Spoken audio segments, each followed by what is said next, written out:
Hey everyone, welcome to another G News podcast coming to you from my favorite cafe, Fenice Cafe on Waiheke Island in Onira. Well, this morning we heard a Reid Research poll tell us that everything was deadlocked between the left bloc and the right bloc, with Labour out in front ahead of National by a couple of points. And basically, this is quite an extraordinary kind of position, really, in a first term for a government to be behind the opposition, particularly when the opposition hasn't actually released too many of its policies.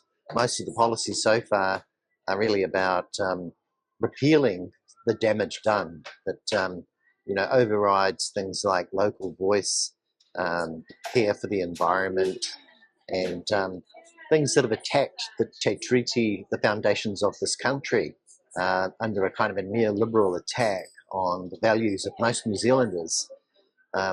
We also saw from this poll that most people think the current government is heading in the wrong direction, and a majority of people actually think that the cause of the current economic woes and problems and strife and suffering that we're experiencing is actually the responsibility of the current coalition government, not the previous government. However, when you look a bit deeper into those numbers and that data, you actually begin to see that there's a kind of a tribalism, a partisan split. About two-thirds of the left bloc believe it's the current government's responsibility, the economic woes that we're experiencing, and the right bloc, two-thirds of them believe that it's all the previous government's fault, and that the last 2 years have been nothing to do with the current government and its decisions. However, having said that, as I said earlier, the majority of New Zealanders believe that it's actually the current government that's mostly to blame for the situation we find ourselves in. Now, on Thursday morning, you're probably aware that we're going to hear the second quarter GDP growth figures, and they're going to be released. And there's going to be quite a lot of excuse making and blaming, and the kind of carry on we're used to hearing. We're basically sick of it now. From Nicola Willis. Nicola Willis will probably be telling us again that this is something to do with Liberation Day and Trump and the tariffs that were applied to New Zealand that went from 10% up to 15%. But none of that's going to wash, and it's not what the economists are saying drives this downturn in growth. They're talking about things like manufacturing and the services sector being behind the fall in productivity and growth in New Zealand. And the recent analysis showed that the effect of the Trump tariffs came on the back of a bit of a surge earlier before then in exports. And so what we had was this effect where things went up and then down a bit, but not by much. So some products like our wine exports, they're going to permanently be affected, but a lot of them are kind of had a bit of a bounce back. And so there's a new normal there when it comes to tariffs. But certainly it's not enough to justify the rhetoric of Nicola Willis, who's been making all sorts of excuses for her own decisions. And I think New Zealanders see through that now. And really, the people that don't see through it have probably gone and just delivered themselves to a sort of a partisanship or a tribalism and forgot about the evidence. The evidence says Nicola Willis is pretty much responsible for a lot of the issues that we're actually continuing to suffer now. And these come back to things like slashing jobs in the public services, stalling construction building in 2024, and really driving people overseas. So there's been a lot of damage done really by this government as it cancelled a lot of projects that didn't need to be cancelled, and really, contributed to a kind of a stalling of activity and the loss of jobs and driving people overseas. And people can see that.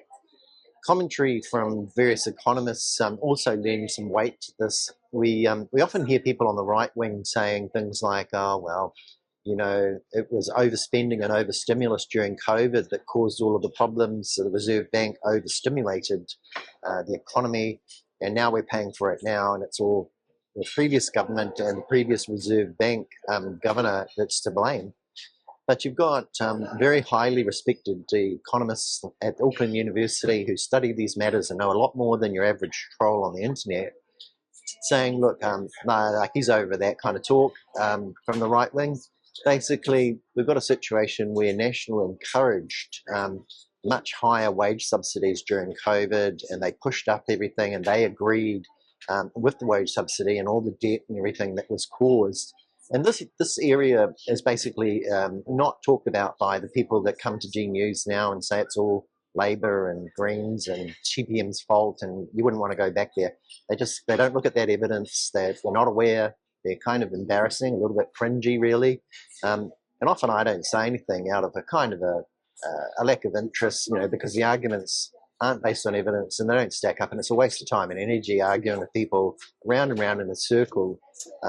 It's kind of like that whole thing of like arguing with someone who's very, very stupid and uninformed and wasting your energy on that when you've got better things to do. So I think a lot of us feel that way.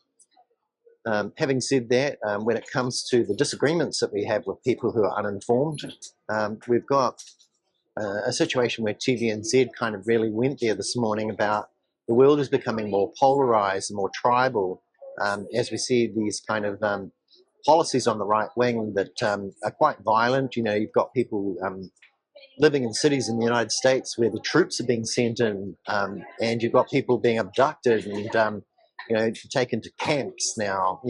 That's a long, long way from the United States we used to know, isn't it? It's like a short step to fascism where the military is being used on its own citizenry. You've got these kind of political assassinations going on for people that are just speaking out, and you've got this kind of partisanship where one side cares about the person if they agree with them, but they don't say anything at all if they say it's a Democrat. Well, all the people that are really worried about the latest assassination, many of them didn't speak out at all, didn't give it a rat's ass because they didn't agree with those Democrats. They were Republicans. So we're seeing this kind of behavior where, they really care about somebody because they agree with them politically, but otherwise not. They don't really care about human rights. They care about political alignment more. And I think when it comes to the situation in Gaza, we've all become a bit numb too, and people have been desensitized. So it's really, really good to see about 9 members of the clergy chaining themselves up and being true to their word and staying overnight in fairly uncomfortable conditions outside Nicola Willis's office. And this morning they were interviewed and various people spoke to them. But one of the comments that came back was that what we've seen when it comes to sanctions from the National Party, the NZ First Party and the ACT Party towards Israel over the unfolding genocide has really only amounted to about 35 people who are mostly extremist settlers and a couple of politicians. And that's really only just a travel ban, so it's pretty light. And when you compare the amount of sanctions that we have applied to somewhere like Russia, and we've gone and sanctioned about 1,200 individuals. So the proportions between 35 and 1,200 show us a big gap there, and there's something wrong with that. And the priest was speaking up and saying, look at the proportionality of that and tell me why that's okay. Because it's not okay. Love demands action. So if you're a conservative who votes on the right wing, but you also are a member of the Catholic Church or the Anglican Church, then these are times to test your conscience and who you vote for. Are you on the side of the church, or are you on the side of people that lie to you all the time and leave out things in a disproportionate and unfair? Do you believe in injustice? So do you believe in the futility of action? Do you believe that democracy, people shouldn't ever stand up for what they think because it doesn't change things somewhere else? I'm just having a drink. That's good. Yeah, so I mean, there's a lot of people that are sort of slaves to apathy and are encouraging people to do nothing, but I think we should all be more engaged, and it was great to see that engagement in Auckland, a place where people are typically very apathetic. So when you're getting that many people turning up and going out on the street about a very big global injustice, enough is enough. Things have got to the point where people have actually stood up and said something. But you've still got people that are saying, oh, don't bother, don't you worry, you're not on our side, so why should you care? What effect are you having? No, we're having this conversation right now, aren't we? We're actually starting to talk through the evidence, the lack of proportionality. The church is making a stand. They're going out to Nicola Willis's office, spending a very uncomfortable night, but it's nothing compared to what the people in Palestine are going through. The people in Wellington standing outside Nicola Willis's office are saying, we're not being bombed, we're not having our lives threatened every night, we're not starving to death. So it's a small discomfort, isn't it, really? Another thing that I thought was quite interesting to see this morning was Chris Hipkins was interviewed by Corin Dan on Radio New Zealand on Morning Report. And we got this kind of situation where Corin Dan leapt into sort of the old chestnuts, you know, where the media attacked the Labour Party, only the Labour Party, nobody else, singled them out and attacked Labour because the small minority people that are defending unfair tax in New Zealand don't want that to happen. So it becomes a single issue of conversation.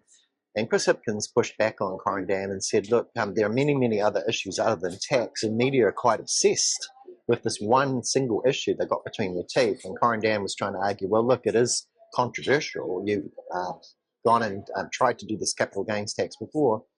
But the big news that came out of that interview that I think we need to remember, and the big takeaway, is that Chris Hipkins said, there's been no hard and fast decisions made. There's no agreement in principle within the Labour Party at the moment that we're just going to do a capital gains tax.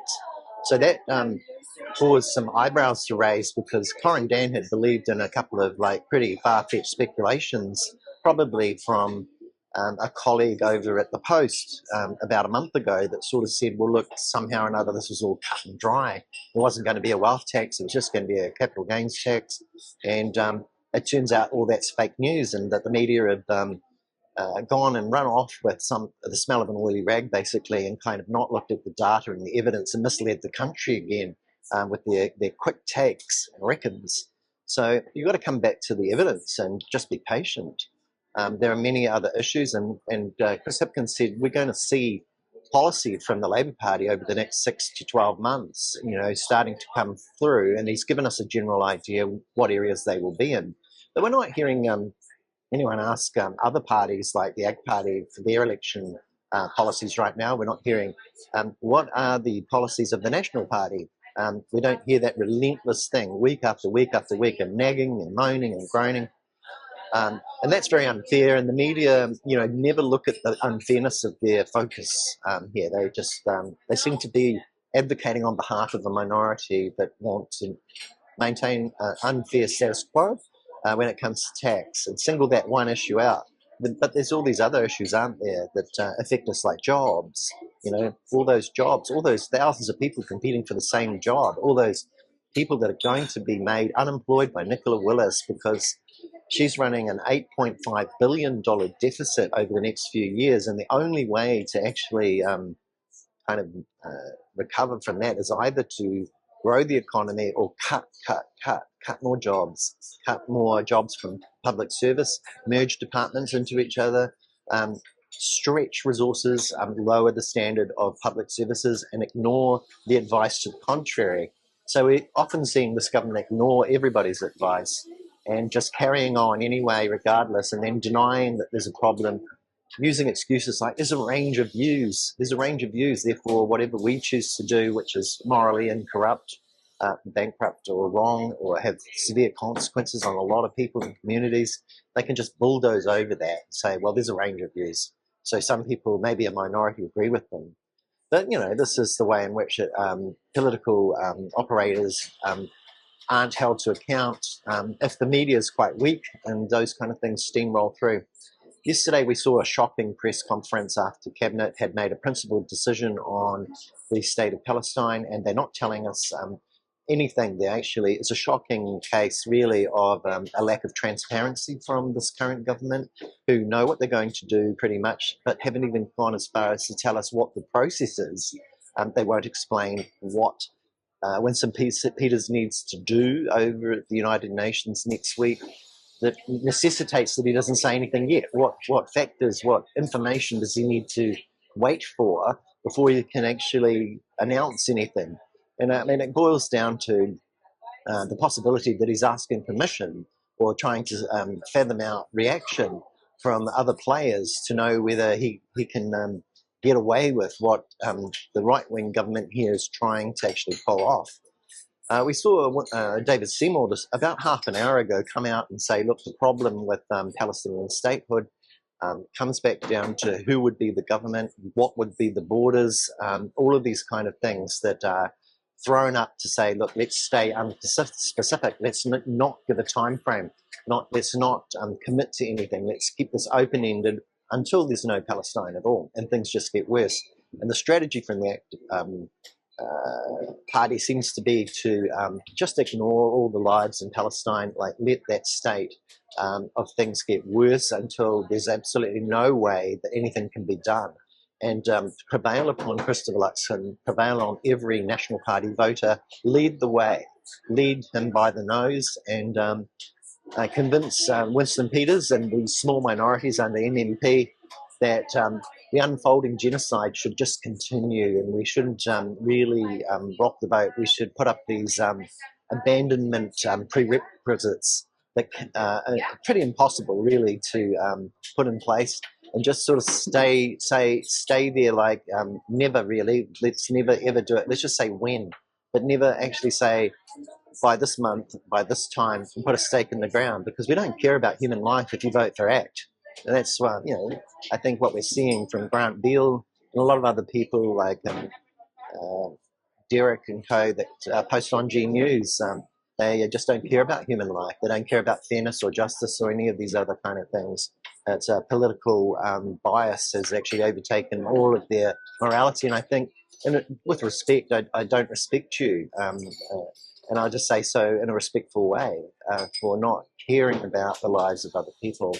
So that's what I have to say to you. And I think what Einstein had to say about our silence in these kind of times, that's the cause of all the world's problems, when we don't speak out and stand for something and go out of our way to come to, say, my page and undermine everything here, but not based on evidence, okay? Don't stand for anything.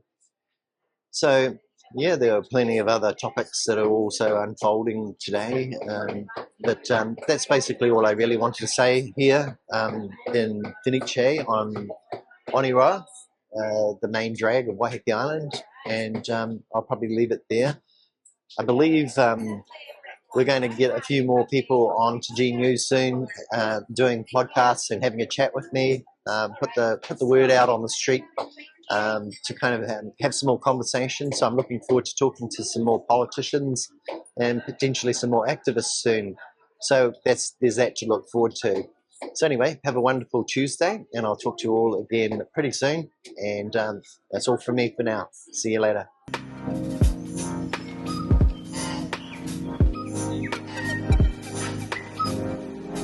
Welcome to G News, the good news. Yeah.